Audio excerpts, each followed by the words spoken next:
Welcome to a briefing of the Industrial Control System Information Sharing and Analysis Center. We'll take another minute or two to give those who are still logging in a chance to complete the process. During this time, I will provide some housekeeping notes. If you are calling in on the telephone, you will find a PIN number on the GoToWebinar application. Please enter this PIN into your phone and press pound. This will allow us to manage background noise. My name is Debbie Wendell, and I will be moderating today's session. I serve as Community Director for the Center and oversee the Center's human-to-human information dissemination mechanisms. In case you are not yet aware of the full range of collaborative products we have to offer, make sure you check out our LinkedIn group, Twitter account, and website blog posts. Plus, we hope that you will take full advantage of these member briefings and our Thursday open forum discussion sessions. Our goal is to get our members accurate, timely, and actionable information in a way that best suits their needs. Today's briefing, Raising All Boats, Establishing Security Baselines at Industrial Facilities, features Dr. Fred Cohen, CEO of Management Analytics. Dr. Cohen will be joined on a panel discussion by Gary Sturdivant, the former chair of the American Water Works Association Emergency Preparedness and Security Committee. The panel will be facilitated by ICS ISAC Chair Chris Blask. During today's presentation, Chris will take the first few minutes of the call to introduce the MVP program and how it fits into the ICS ISAC member services. Fred will give an introduction and overview of Management Analytics ICS Initial Assessment Service. Chris and Gary will join in for the panel discussion on using this service with available FEMA grants. And at the end, there will be time for questions and answers. I will attempt to keep as many of you off of mute as possible so you can speak your thoughts or raise questions as appropriate. But please mute yourself if you need to help reduce unwanted background noise. When speaking, please introduce yourself and indicate your industry affiliation. And additionally, if you would like to ask questions, you may also use the hand raise feature in the GoToWebinar application. After the meeting, a recording of this session will be available on the Center's website. Slides may be available upon request and at the presenter's discretion. Please contact an ICS ISAC staff member for further information. Chris, the floor is now yours for your introduction to the MVP program. Thank you, Debbie. And just to confirm, you're seeing the full page view of this, right? Since we've done little changes before the session. And so thank you, everyone, for joining us. The Industrial Control System Information Sharing Analysis Center has a mission to foster the sharing of knowledge and information among those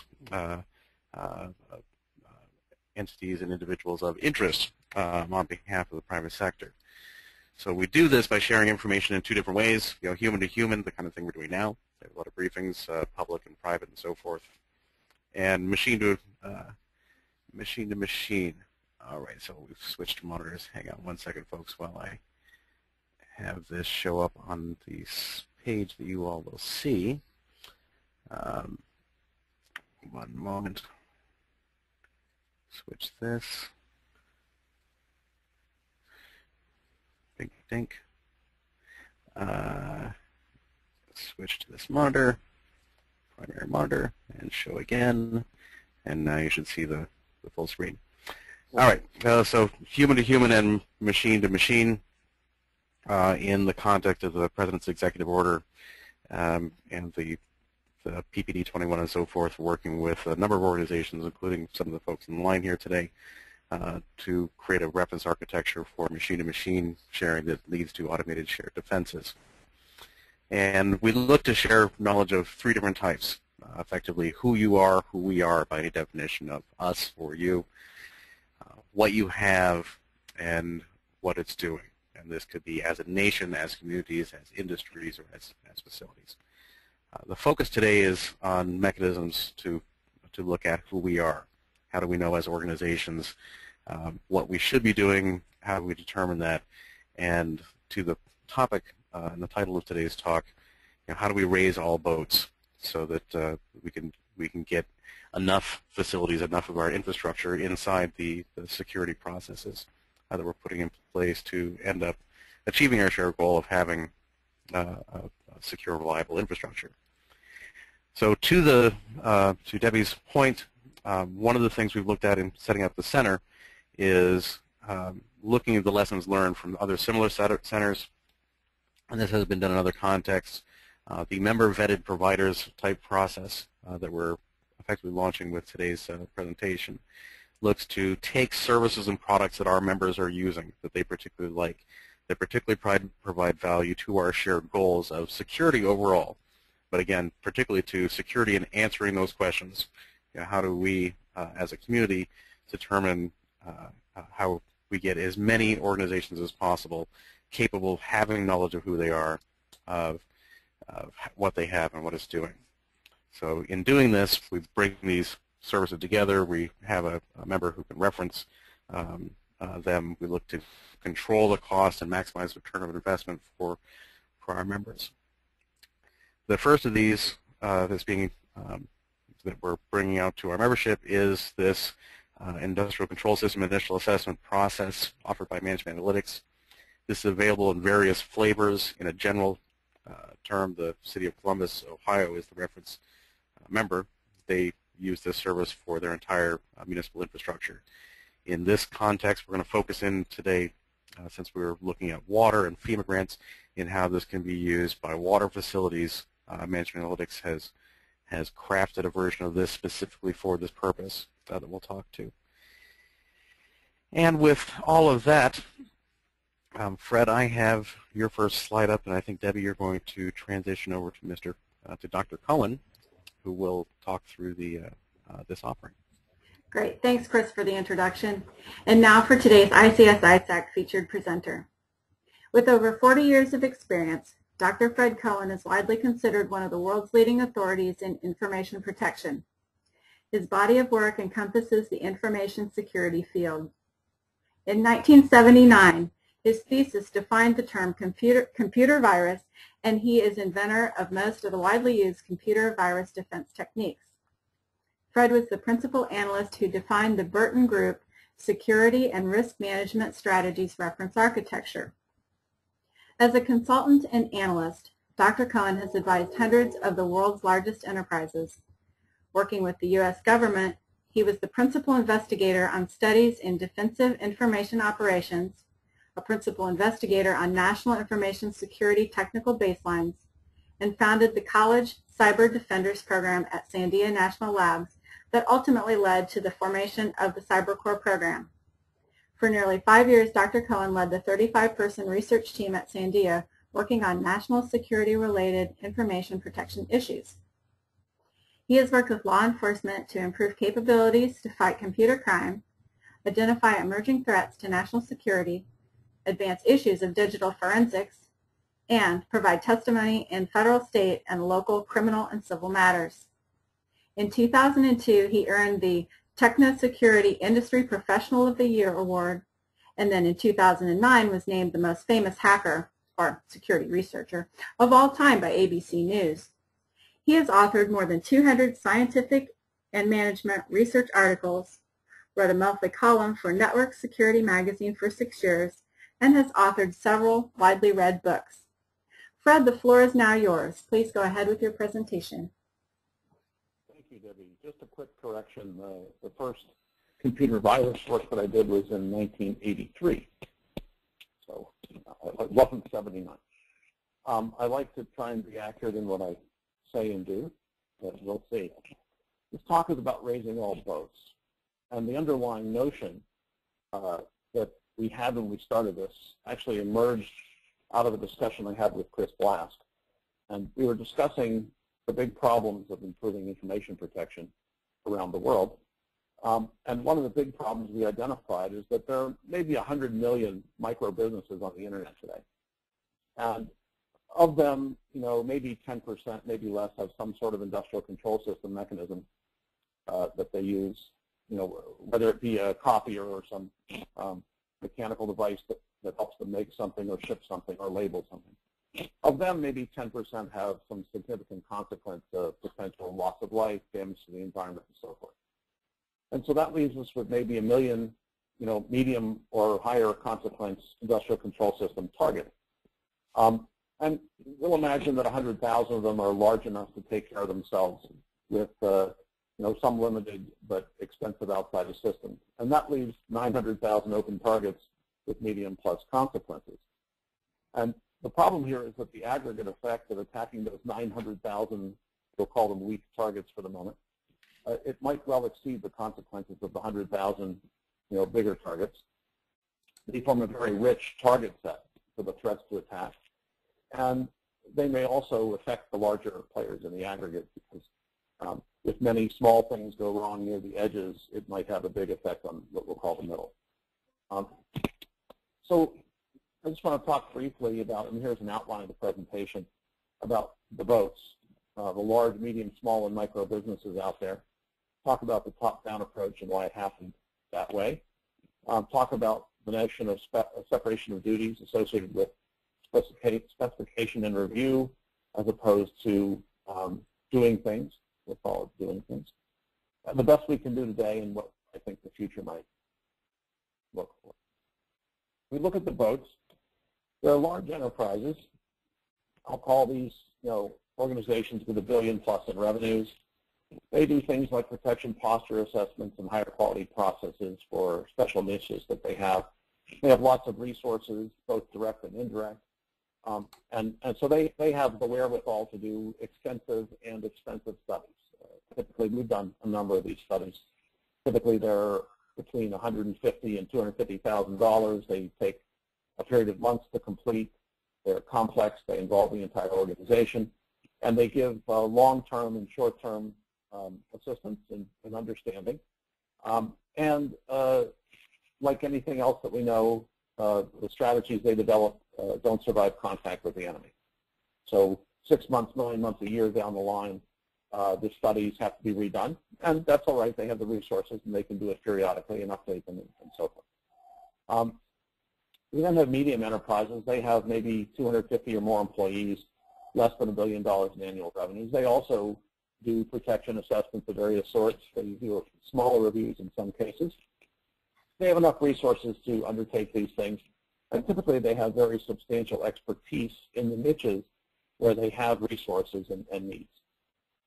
These organizations have lots of options and many ways to resource them. And we look over at the picture on the bottom right here.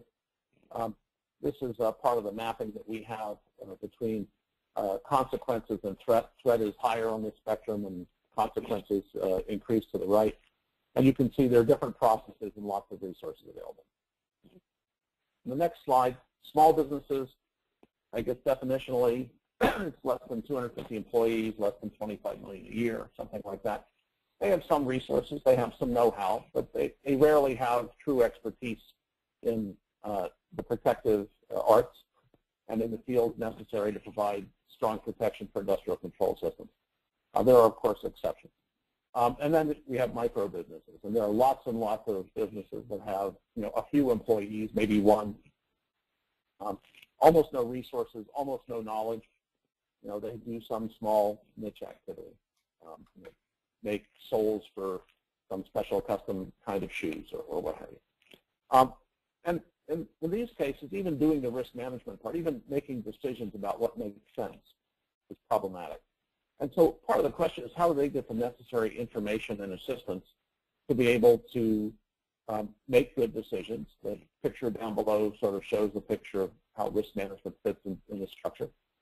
And it's not just a matter of whether we can help them, it's a matter of whether we can help 900,000 of them, and whether we can help them in a timely fashion. I mean, in 10 years, 900,000 comes to 90,000 of these organizations a year.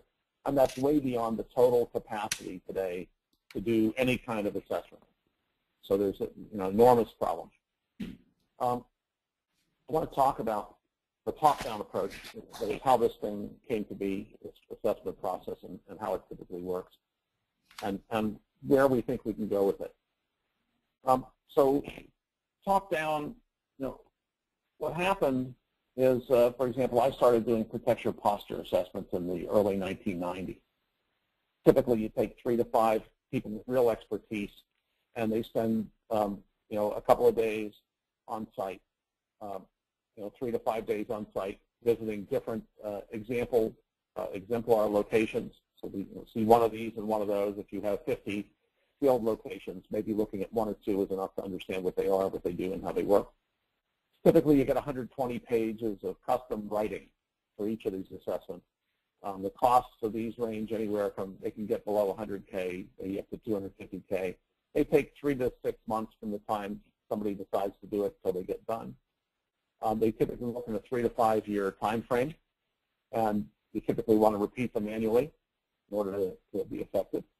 And when you do this, a lot of folks feel criticized in the process.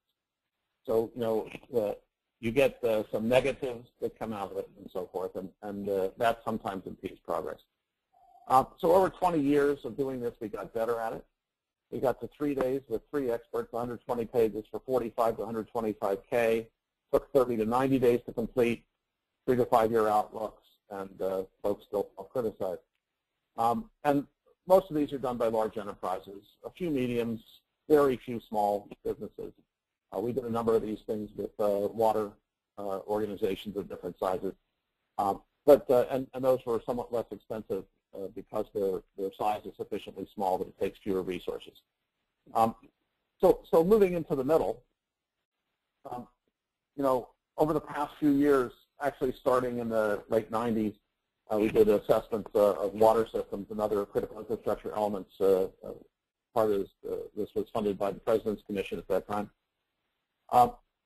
We got better and better, and recently we got to the point where we can now do a one-day, somebody with reasonably good expertise, off-site interaction. Basically, it's 25% of the price for 60 to 80% of the value, and 20% of the time to complete. It does a 1 to 3 year outlook. Going 5 years out is just tough. It takes more thought, so we do less thought. And you can repeat these every 6 to 9 months. And if you look at it, it's much less expensive. And because no plan survives contact with the enemy, the plans, as you encounter the changes in the environment and the changes with attackers and threats and your own changes, you can update it. So it's much less expensive, aggregated over time, and you use it for a shorter period of time. And also, we figured out that if you just don't tell people that you're doing something wrong, you can say, here's how you're doing it today. Here's how we think you should be doing it in the future. People don't feel as criticized. And we think that's really important because it's an impediment to getting things done, impediment to undertaking the process. And also, it's not necessarily, their fault. That they're under-resourced or that they don't have the expertise, especially as you get into smaller companies. Really, why would they spend all their time looking at information protection issues? It's also now supported by a lot more automation. We have much less custom writing. We do real-time diagramming, so they see exactly what they're going to see. We use remote sharing display. You'll see some examples of this in a few minutes when we get to that. We have a standard of practice we've developed, and that resolves most of the issues. So instead of thinking through it and talking to each other, we've just gotten to the point where we've done enough of these where we have a list of the normal things that happen, and we just say, in this case you do that, in this case you do that, and we re-examine them and so forth. So it calls for less real-time expertise. I wanted to talk briefly now about separation of duties and roles and responsibilities. There's a fundamental separation of duties issue that everybody faces. The biggest problem, I guess, is that the companies, if you think about a dentist, you go to the dentist and they say, oh, you have a cavity, and here's what I can do to fix it. And you say, okay, and they fix it. So they're diagnosing and repairing the problem. I had a recent spinal surgery, and that was not the process. It was a different diagnostic process than the surgeon who cut it out or did whatever the surgeon did. And so when you look at this, fundamentally, if the companies that are telling you what's wrong are also the companies that you're paying to fix it, then they have motive to tell you that things are wrong that aren't wrong, or to tell you that the way to fix it is with the things that they're best able to do or that they have good relationships with other people to do. So separation of duties is sort of fundamental, and it's particularly between specify, perform, and verify. In fact, in our standard of practice, it says if the risk is medium, then somebody should specify and verify, and somebody else should perform. So this is a fundamental thing. What we do at my company, we specify and verify. We don't do repairs. We don't have relationships with commercial vendors and such. And there are plenty of other organizations that do the same thing. But it's sort of fundamental that if you want an independent opinion, you need to separate these duties out. Now, in most ICS environments we've encountered to date, it's not really done that way. It's an engineering firm, and it's nothing wrong with this. It's just the nature of how it came to be. There's an engineering firm, and they do the systems integration, or there's a systems integrator that deals with multiple engineering firms, and they identify and fix problems. And the problem here is, as I said before, they tend to identify things they know how to fix. And they only fix the things they identify, so you get a false sense of security. And there also may be duties to protect, that is, obligations, legal and otherwise, that prohibit this. So you might end up, breaking a rule that you didn't know exists. And there also might be liabilities associated with this approach.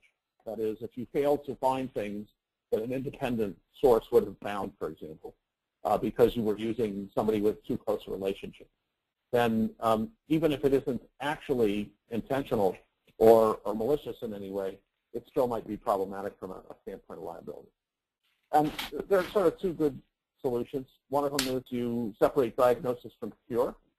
The other one is you always get a second opinion, and that always costs more. In fact, you might want a third opinion and a fourth and a fifth. I know I got 3 opinions for my surgery. So here's the best we can do today. I'm going to give you a brief demonstration. And if Chris can flip it over to screen sharing, just let me know when it's there, Chris. And actually, we're having that team viewer problem we had before. So I've been advancing the slides through this, but I'm going to ask you to kill that team viewer session and restart while Debbie goes ahead and reads Gary's intro. We'll see if we can get the demo on the screen for everybody. So Debbie, you want to All right. see that part? I can do that.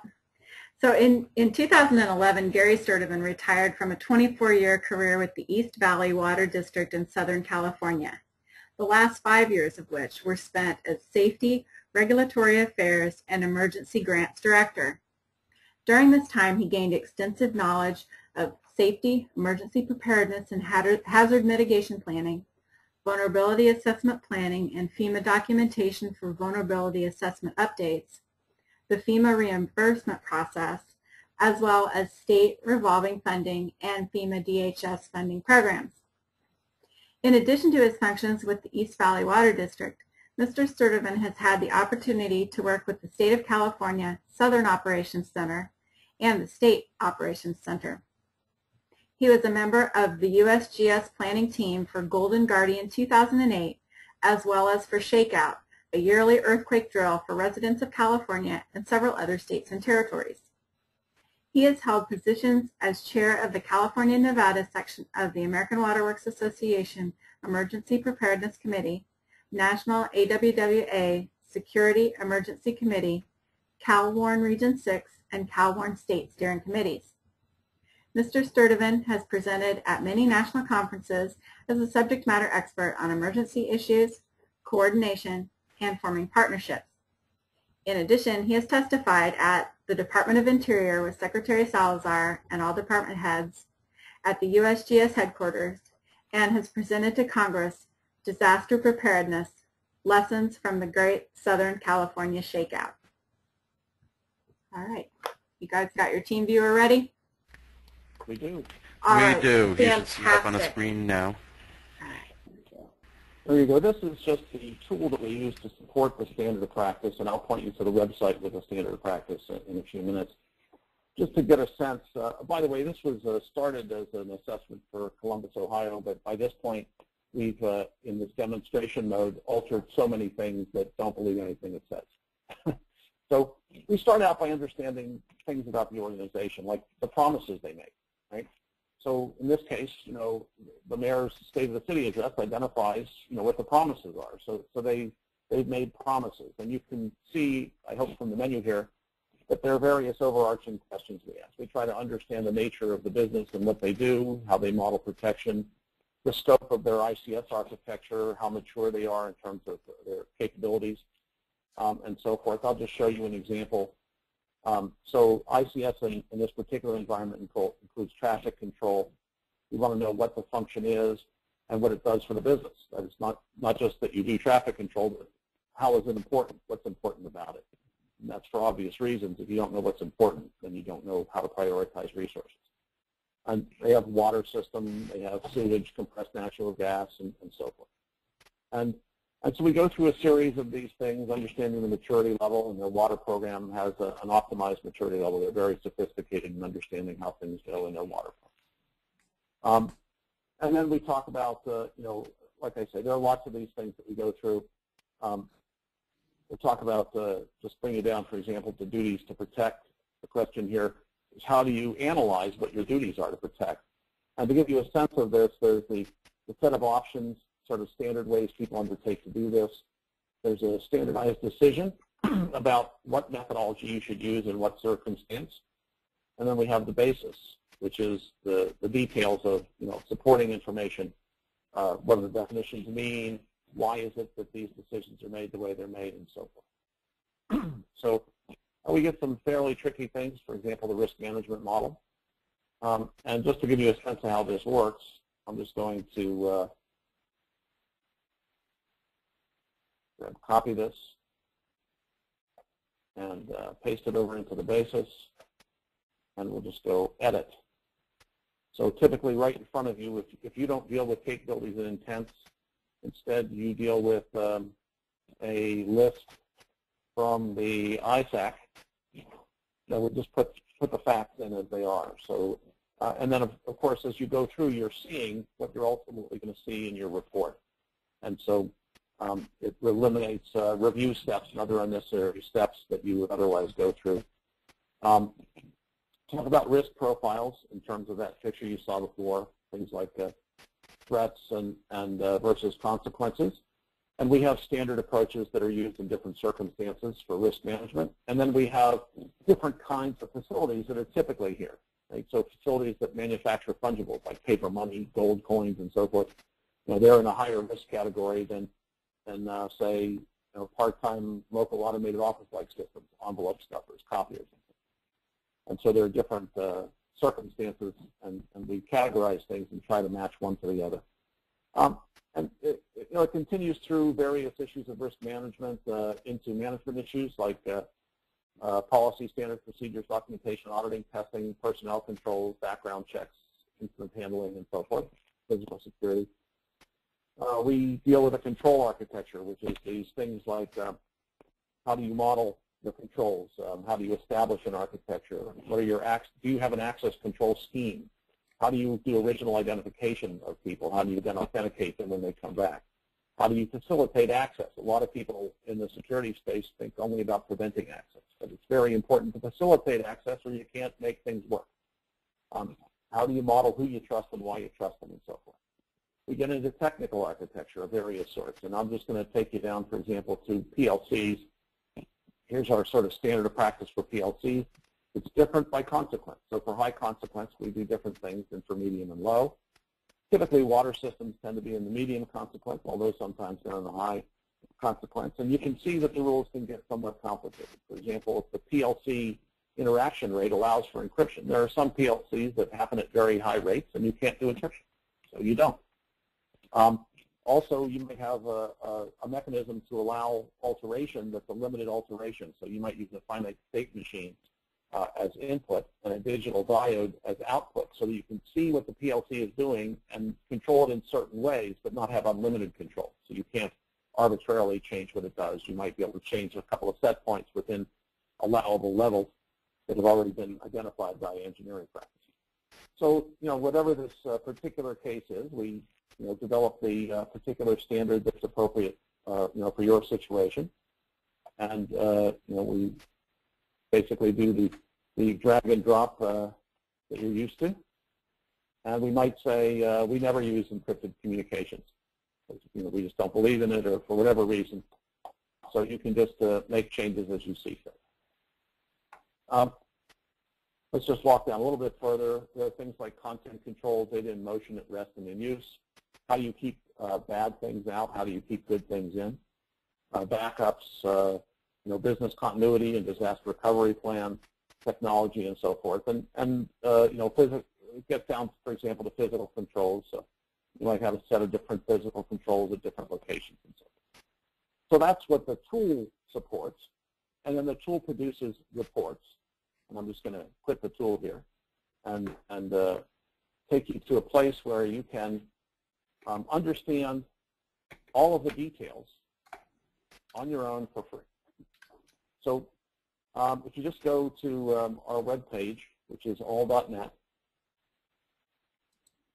and you click on protection, and you click on ICS security, you can see our standard of practice. And the standard of practice, enlarge the screen here so you can see it. The standard of practice has all these questions that we discussed, background checks. It has the options. It has the decision laid out. It also has the basis for the decision. So everything that we do in our assessments can be done by anybody.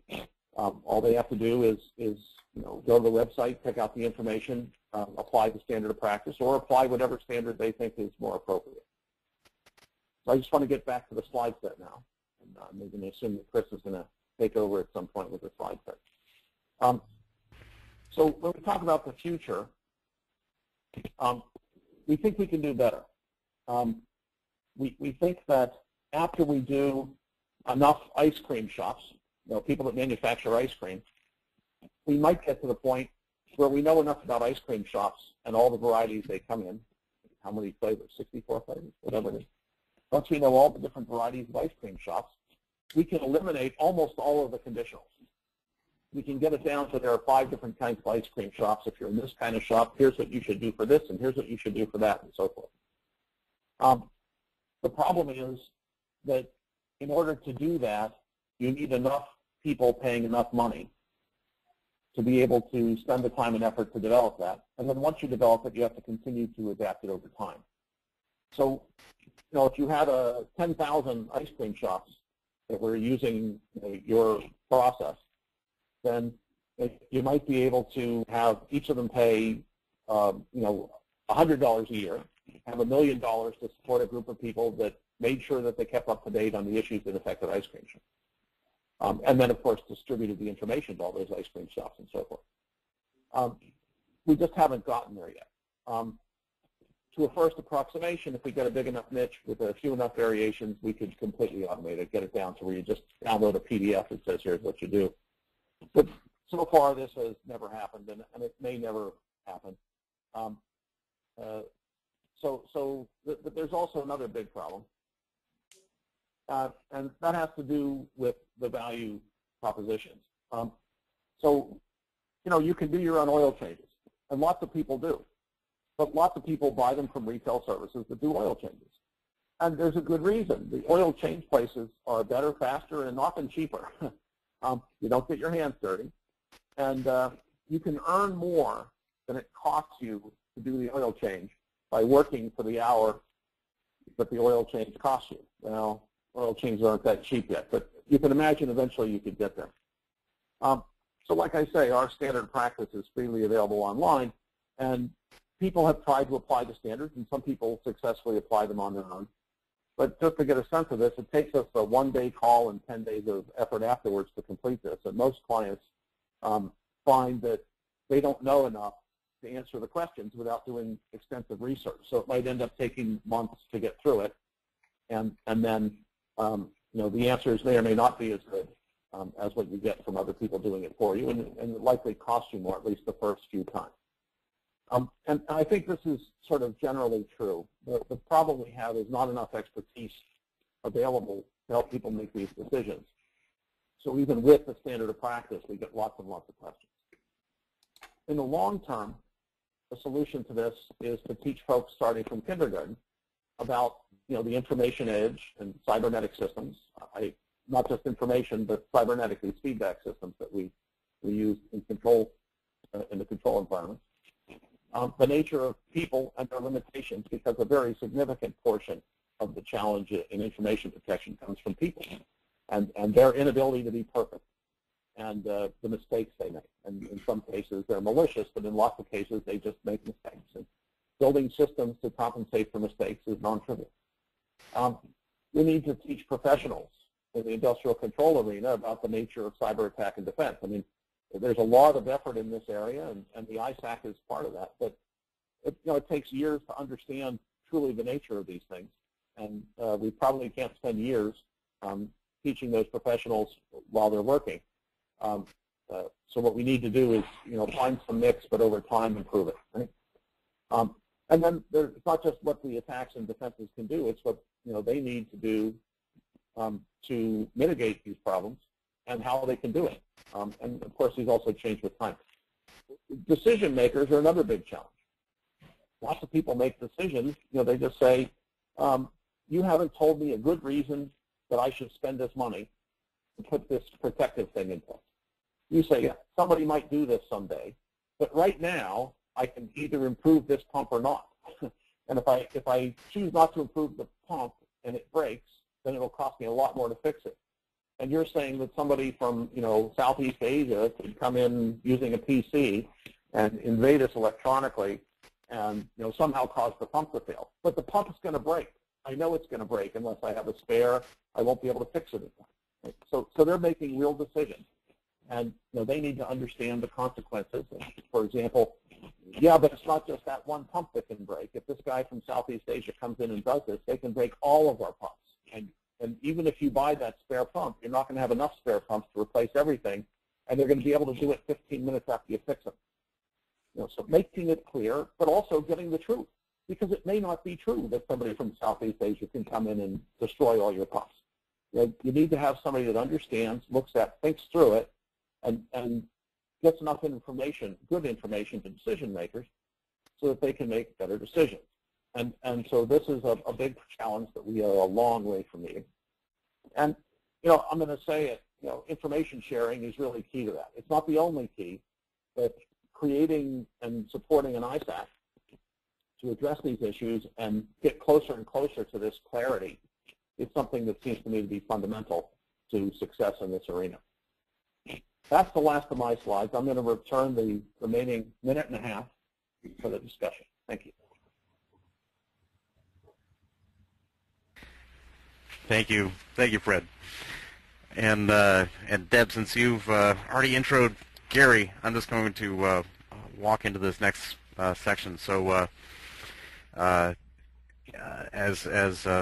Fred has done a good job of describing, so there's a couple issues here. We've got a lot of facilities across infrastructure. We've got a lot of different infrastructures, a lot of verticals that we need to fix. We have less time than that will require. So how do we do that? And we've got services, we've got products, we've got practices. As all of us, here know, we're going through nationally this NIST, DHS executive order process where we're trying to net that out.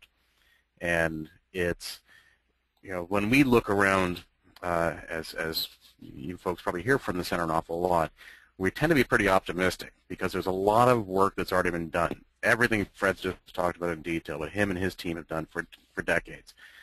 This process has been adopted by the Burton Group, now the Gartner Group, and they've been using it for a long time. Gary's experience in the water sector, as an example, a very, very rich example, in working through this process. FEMA, what they've developed in helping public facilities, water facilities, work through hazard mitigations, not just cyber, in fact, not even cyber. They haven't really thought about this, but they've been building processes and grant processes and support structures that lend themselves to these issues. So as we can come together and stitch these pieces together, these processes that are becoming more broadly available, whether they're products that used to cost $1 million, they're getting down to $50,000, or they're services that used to be $500,000, they're getting down to $20,000, $5,000, $10,000, whatever. And we can get those out to larger and larger demographics. Then we can achieve the common goals. So, Gary, if you wouldn't mind just giving a background of your experience with this FEMA grant process in the context of water facilities, and for everybody out there that's not familiar with water, this is, we so often spend so much time thinking about the power grid, but there are tens of thousands of water facilities, and drinking water and wastewater have already been targets. So how we fix that, how we raise all those boats is a big question. So Gary, the floor is yours for a minute if you'd like. Thank you, Chris. Yes, in my tincture at East Valley Water, and I got into, was fortunate enough to get in with USGS and looking at disasters. But the very first disaster that happened in our agency was in 2003, and it was a large wildland fire that burnt over 4,000 homes down in the San Bernardino area and the San Bernardino Mountains combined. I'd never seen the fires with the Santa Ana winds blow down into the valley as far as they did in all the time I've lived here, which is 56 years. But that was a very big learning experience for myself, and starting to look at those the mitigation portion of FEMA reimbursement and just the reimbursement key itself. And I've learned that after disasters, there's a lot of mitigation funding that's tied to it. And it's not just necessarily related to the fire, and if you're in that jurisdictional area, say in the county of San Bernardino or Riverside or whatever county you're in, your jurisdiction you're in throughout the nation, you're, as a government entity, able to file for grant funding and mitigation funding. So if you've identified a mitigation plan and your agency has a mitigation plan, you can pull from that mitigation plan, whether that be infrastructure as far as protection of pipelines, pumps, wells, treatment facilities, wastewater lift stations, but also those control systems that operate those that infrastructure, cybersecurity. And in doing so, there's a large pot of money that sits there, and it was a very large pot of money that we tapped into on some infrastructure at the time that needed to be removed from a hillside. It was an open V-ditch pipe, or canal, I should say, that was built in the 1850s to 1880s, and it was still in use for surface water treatment. Went to our surface water treatment plant.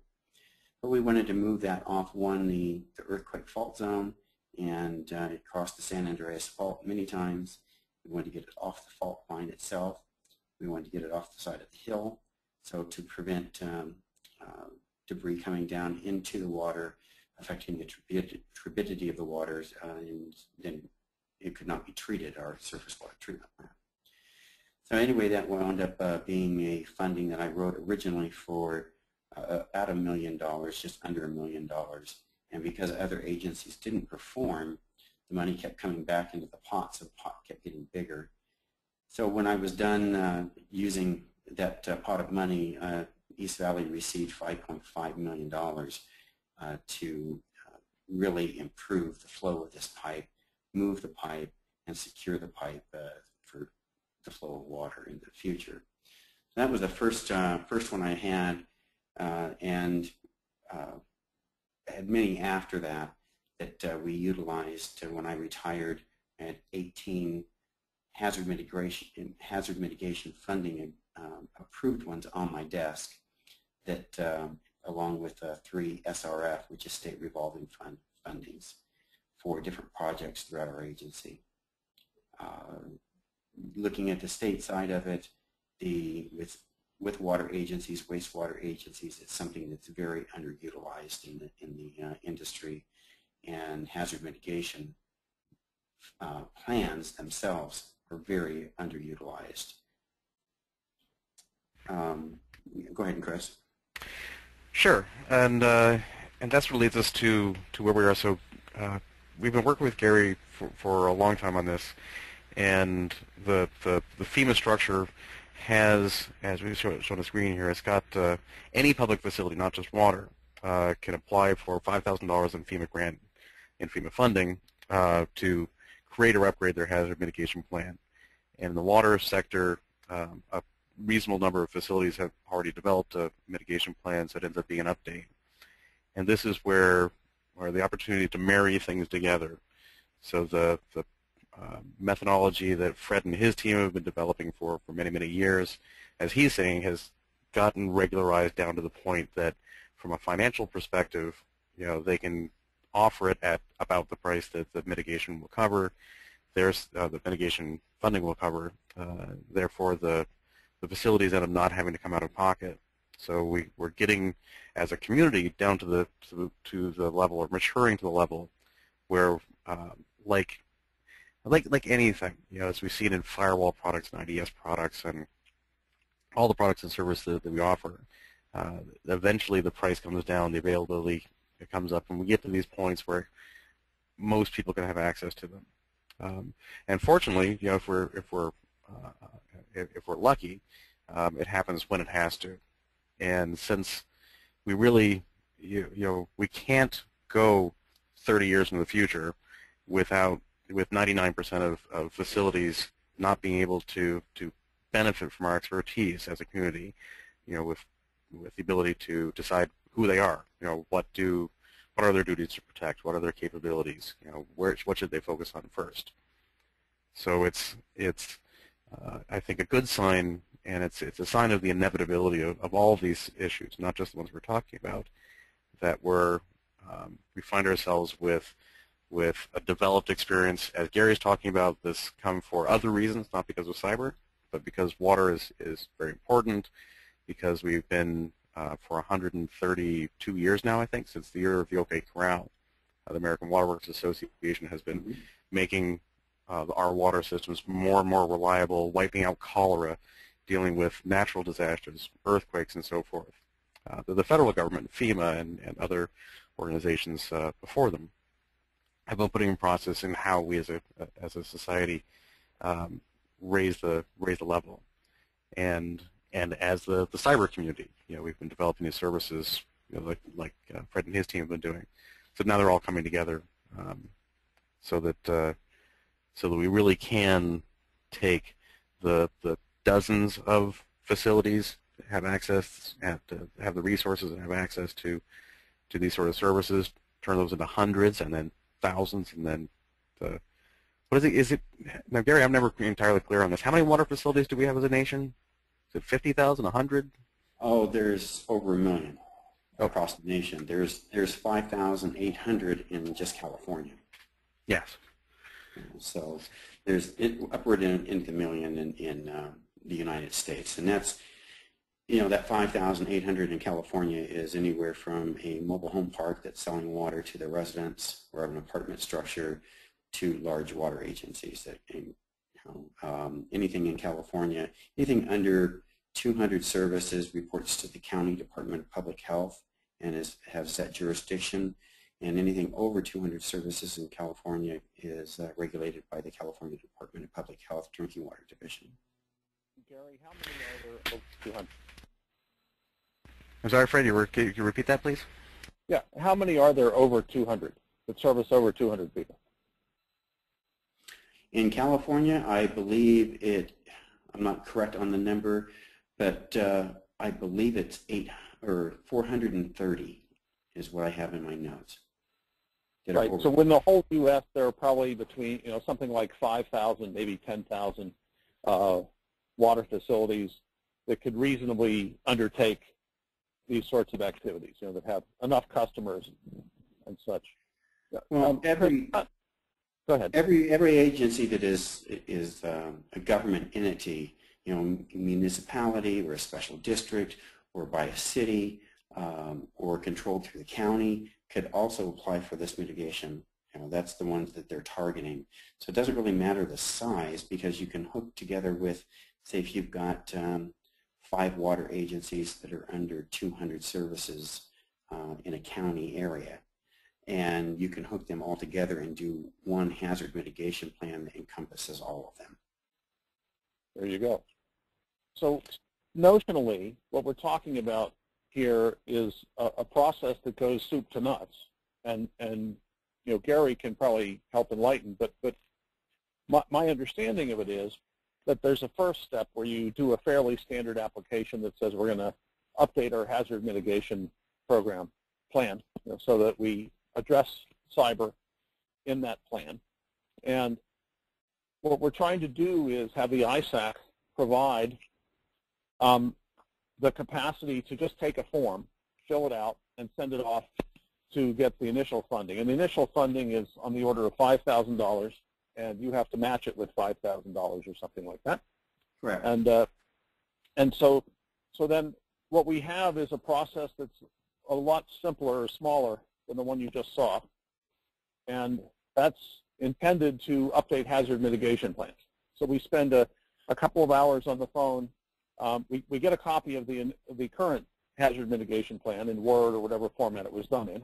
We spend a couple hours on the phone after reviewing it, and we update it to turn it over a period of days into a hazard mitigation plan that includes the cyber security issues. And then with the ISAC, we create the proposal for the money necessary to do the mitigation, or at least the next step of mitigation. And then after that, the next step probably involves, in many cases, a much more detailed study of some of the subtler issues. And from that, you can develop ongoing plans and ongoing sources of funding to address the cyber issue, but also, of course, to address the other issues.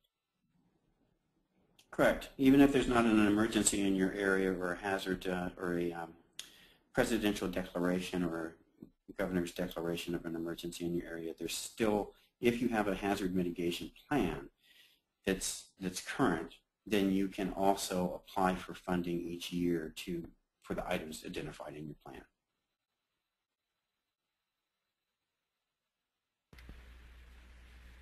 Yeah. So you're talking about the $5,000 too. The $5,000 is something FEMA's going to give you. They want in-kind or matching of $5,000. When we say in-kind, that could be your staff time, and they allow burden. What's your benefit package cost to be added to that to match that. So you can get up to $5,000 pretty easily in kind.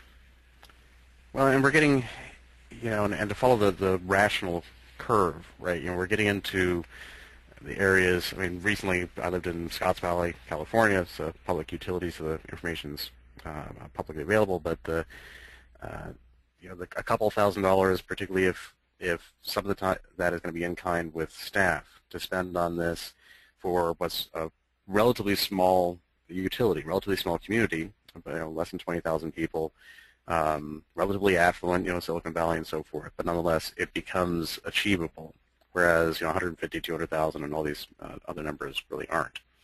And we have to assume that if a problem is significant enough that we will somehow find a way to address it. And if it really is necessary for us as a culture, as a national culture or global culture and so forth, to fix this problem or to enable all our individual components to move forward, then there has to be a way through this. And it's this is one of these areas, as I've often said, we've often said as a center, that while we have a lot of challenges in the industrial control system space, in some ways we have advantages. And we as a community of cyber expertise over the last several decades, we've done a lot of good things. We've invented and developed a lot of good processes and technology. But what we really have not gotten endemically good at is really helping organizations decide which bits they need to do now. I mean, do you need a penetration test, a firewall IDF? Probably all of those. But which ones do you really need first? And this process that Fred and his team have developed, for many, many years, that organizations like Gartner have been using for a number of years, is a good example of the curve. It's netting down to the point where, given the drivers we have at the moment, that we're now talking about critical infrastructure, that there's federal organizations like FEMA who have been motivated for decades, again, to follow a certain path to address risks in general. We're now getting to the point where we can have a larger number of entities benefiting from the same expertise. So I just take it as a very, very positive sign that we're sort of even here. And while I've got a moment, we've only got a few minutes left, and we've had a lot of good discussion. But anybody that has any questions wants to throw them out for Gary and Fred at this point, please do so through raising your hand or typing in the question box at this point. If not, or so while we're waiting for that, Deb, if you want to do some of the final commentary, I think we're at the 5-minute mark right now. We tend to try to wrap these things up. Yeah, Fred, go ahead. I just want to point out one other thing. So, you know, what we're doing is we're offering this as a process and a service through the ISAC, right? The ISAC's a nonprofit, and it's sort of dedicated to raising all votes. And I just want everybody to understand that it's one of those things where if you go to the ISAC, they can help you every step of the way. And you know, they're not making any money on it. We're certainly offering it at a price that's, you know, way below what we've ever tried to offer any of this stuff for to customers who are paying the whole fare for it. And, you know, Gary is helping out of his retirement, and he's certainly going to, you know, be a helpful resource. So I think this is sort of an opportunity for not just for water systems, but let's start with water systems. It's a real opportunity to get things going across the board and at a scale never before seen. And so I want to express my appreciation to the ISAC and Chris, and also to Gary, because I just think they're creating an opportunity in a space that needs that to be done. Thank you.